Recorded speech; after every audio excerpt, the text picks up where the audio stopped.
Hey guys, it's Joel, welcome back to the channel, and today, finally, I am going to see my Maserati Coupe, my Maserati 4200, that if you've forgotten, back in December I flew up to Edinburgh in Scotland to go and purchase for a very, very cheap price. Now, my original plan when I bought the car in Scotland was to drive it home. However, we quickly worked out up at the Supercar Tech there where it was being stored that it was building no oil pressure and very likely needed a new oil pump. Not a quick job by any means, and certainly not a cheap job, and certainly not something you want to drive 400 miles back down to England with. So after I filmed that video, the very first thing I did was book a flight home, got home the same evening, and the next day then made arrangements for the car to be transported much closer to home down to Southampton to Ash at Exotic and Supercar.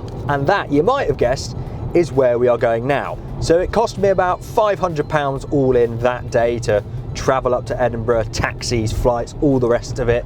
And then I had to spend a further £540 to get the car trailered down to Southampton, which actually I thought was fairly reasonable. So I've already spent £1,000 essentially on this Maserati, and truth is, not even sat in the thing yet. I literally only saw it for maybe, well, the time that you saw me filming with it, 10 minutes up in Scotland, and then the rest of it was us discussing what we were going to do with the car in the actual garage. But I've not actually really touched, seen, felt the thing, and so that is the main purpose of today. But really what we're going to be looking at with Ash this afternoon is, we know about the oil pump, but let's have a full once over of the car and see if it needs anything else doing whilst we're there, because it's already going to be a pretty big bill to get this thing back up and running. So today essentially we are going to find out the real reason, other than the one we know already, why my Maserati was so cheap.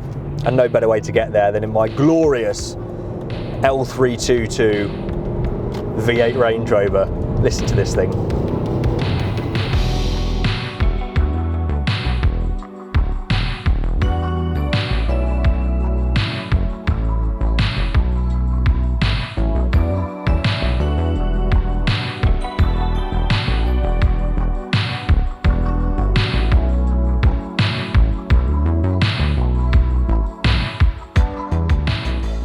God, guys, this is so weird. So for reference, I bought this car, I think it was right at the end of December, and I'm filming this on, I think it's February the 9th today, maybe the 8th.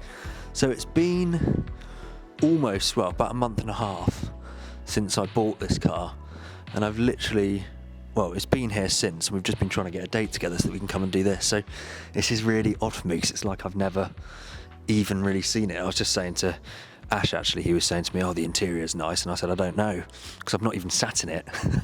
So anyway, yeah, we're here at Exotic and Supercar, and obviously it's already up on the ramp.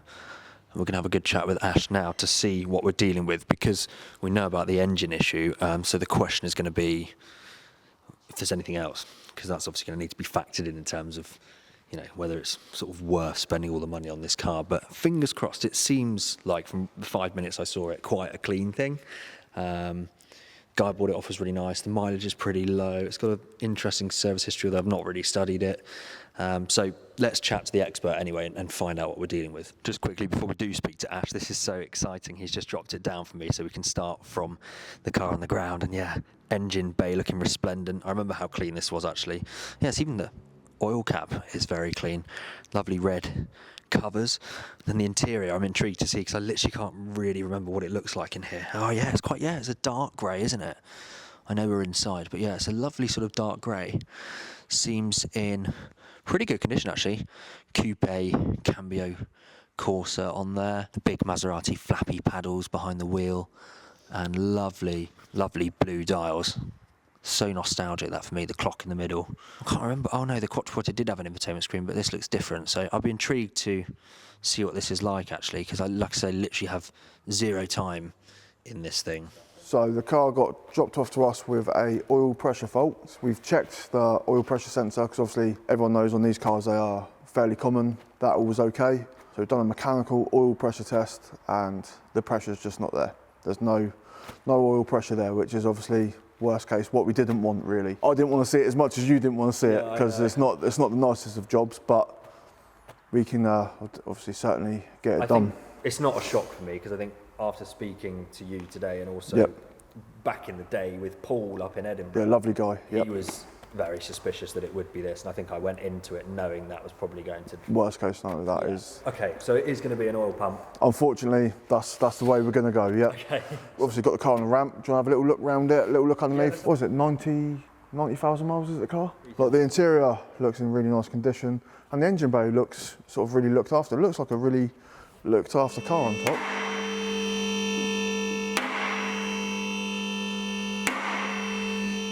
I want to start with a funny thing that I found first. So it looks like someone's fitted some new sort of front lower arms, and possibly looks like they're trying to find, it's got, even when you're pushing the car, it's got a horrible sort of squeak from the front end. So it looks like someone's put a tub of sort of grease underneath, under here, all around the track rod ends, top arms, bottom arms, both sides, obviously not being able to sort of find the issue. But the issue is there's the spacers missing here, and the shock was obviously rubbing on the lower arm there. Oh wow. So if you look this side, perfect space, gap in between. So obviously that one's missing. So for something that looks like someone's probably spent quite a bit of time looking for, that's a nice easy fix. So there's a nasty suspension creak, but Yeah. it's not actually a big problem. No. It's something really No. simple. Yeah, and I'm going to clean all this off because you don't want all this on there. All this is going to do is look at all the dirt that gets stuck in it. Yeah. We get all that cleaned up. Yeah, Well, that's good news then. that's not necessary at all. You've got a set of sport cats being welded on as well. Oh wow. Sports cats with an X pipe. Oh nice. So that's custom, is it? Yeah, someone's obviously made that. These do sometimes break up, so they might have had the original ones fail. It's a nice little option to have. X pipe, always enjoy an X pipe. X pipe or H pipes, make the car sound nice. Obviously normal Maserati corrosion, obviously easily rectified. Someone's painted over this one, but bit of time, bit of elbow grease, nice clean, nice cure rust. Double check it all. Obviously discs, the car's been sat for a little while to take it, so I know it's been here for a little while. So get all them cleaned out, all these holes cleaned out, get all the discs refaced. You've got there's like a Hill Engineering uprated oil pipe end on these because the main nuts crack quite often. Obviously this is your main oil feed pipe. So up there you've got a new sort of Hill Engineering one, which is a nice little addition. If you look up here, you've got the F1 pipe. So this little pipe here, it looks like it's just starting to crack. So horrible bend, easy little job to do really. Just a new pipe, rebleed it, but the last thing you want is this failing. Is that transmission? Yeah, that's your F1 system. Okay. Yeah. Because in these Cambio Corsa ones, is it the gearbox is at the back? Yeah, that's it. This is the gearbox here. So this is like the earlier Duo Selects quattroportos in the sense that the gearbox was at the back for better weight distribution. Yeah, correct, yeah. So you got your sort of F1 pump, which is here. There you've got the F1 reservoir and the actuator just here. Okay. So it's, from here, that is just a nice little compact F1 system. So they're pretty much the same gearboxes as a manual car. Really? Just with that F1 bolted on. So can I get rid of the F1 bit and just put in a third pedal? Not easy. It's not easy. I can guarantee someone's done it. Probably. Yeah. On these as well, the top arms. There's like a seam along here. What happens is these bushes sort of flare up and crack the arms. So it's always worth checking. Not always get picked up on MOT. So it's always worth getting your suspension arms all checked. Okay. More of an age thing. These all look okay on this car. Obviously you've got your gearbox oil cooler here.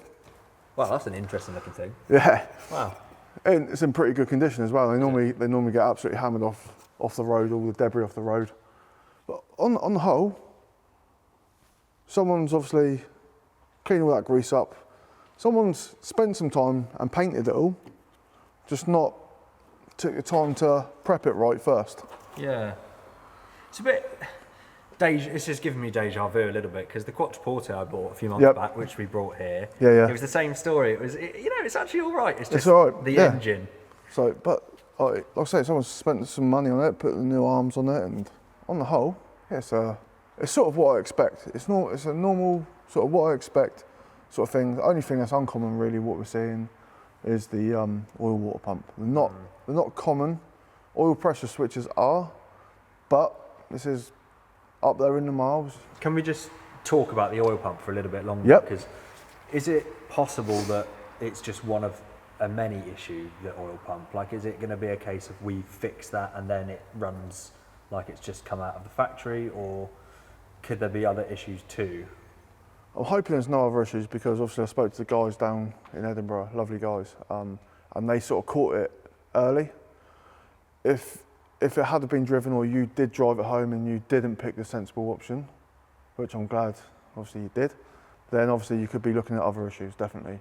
So what I'm hoping is that where it's been caught early and everyone's sort of been proactive on it, I'm hoping it is fix that, and then that's the end of the issues. Okay. Right, Ash, so we've had a look, and I guess the good news is that on the underside there's not really, I mean, there's some rust. A few little issues. There's a few little issues, bit of rust. Obviously the one F1 pipe that we've seen, and sort out the grease bomb on the front end. Yeah. Sort that annoying squeak out. But apart from that, not bad.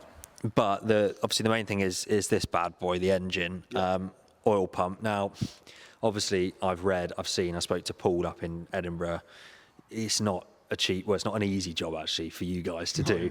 And it's quite a lot of labour, but also the oil pump, if you buy one, you're sort of looking at about 2k plus VAT, aren't you? Yeah. So this is normally the part in my videos where I sort of end it and say, oh, we'll have to think about weighing up the costs and the options. But I'll let you into a secret. Here we go. Just pick up this. Oh, it's quite heavy.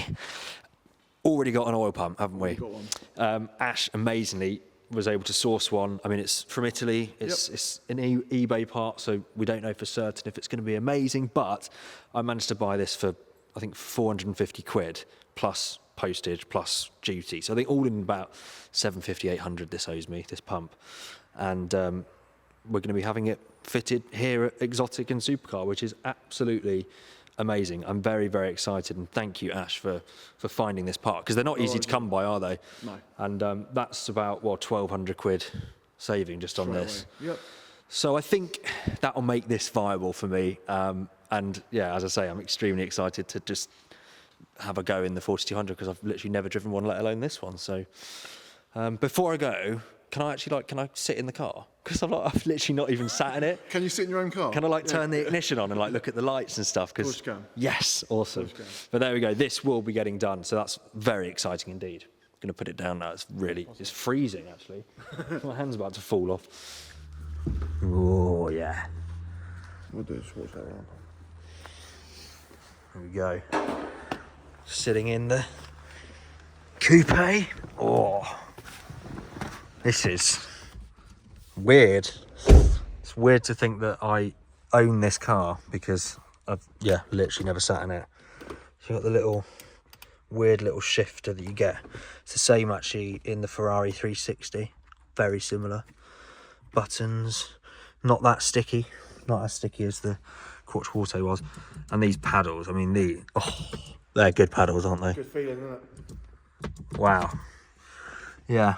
And there's the pressure gauge that was saying no last time we tried to start this. Wow. I'll be intrigued to see what goes on in here. Probably not much, I'd imagine, but yeah, when we've got it all connected up again. But yeah, this interior is nice. Really, really nice. Obviously, these have seats in the back as well. They actually look quite deep, like you can actually sit in there quite happily.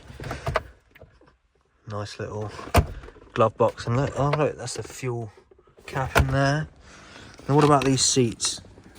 See, they've got, okay, so we've got seat heater, that's nice, memory, and then some buttons here for changing them. Yeah, so it seems like a pretty nice car. It's kind of nice because it's very different to the Quattroporte. There's not much in here that's similar in terms of the badge. Obviously, this I guess is. Oh no, they were making this at the same time as the Quattroporte actually. So it's just a different car. Oh, those paddles. Yeah. So anyway, I'm very glad we've decided to get the car sorted. Hopefully, we can get the oil pump done soon, and in time then for the weather to get better in the spring. This thing will be ready to go. A few other bits and bobs to tidy up on it. It needs an MOT as well, so there's nothing we've really seen today that would concern me about getting an MOT either. Just a few bits to sort here and there. That front suspension knocking. But yeah, gosh, very excited.